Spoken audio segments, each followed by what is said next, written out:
করতে পারবে না, মানে পাপ করার ক্ষমতা সে হারিয়ে ফেলে, শয়তান তার কাছ থেকে অনেক দূরে চলে যায়।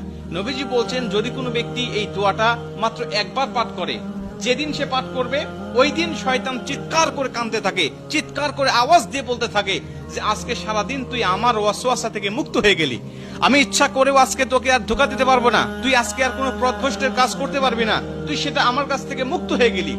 এই দোয়াটার এতটাই পাওয়ার, এতটাই ক্ষমতা আল্লাহ পাক দিয়ে দিয়েছেন। অতএব আমরা এই দোয়াটা মুখস্থ রাখবো, ছোট্ট একটি দোয়া মুখস্থ করে প্রতিদিন আমরা তেলাওয়াত করব।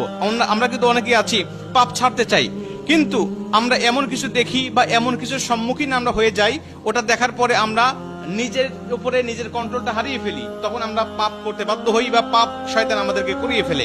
এজন্য যদি আমরা প্রতিদিন অন্তত ফজরের নামাজের পরে এই দোয়াটা যদি পাঠ করতে পারি, তাহলে আমরা কিন্তু শয়তান থেকে মুক্ত থাকবো ওই দিন সারাদিন। আর শয়তান থেকে মুক্ত থাকার কারণে আমরা ইচ্ছা করলে ওই দিন পাপ করতে পারবো না। নবীজি এই দোয়াটা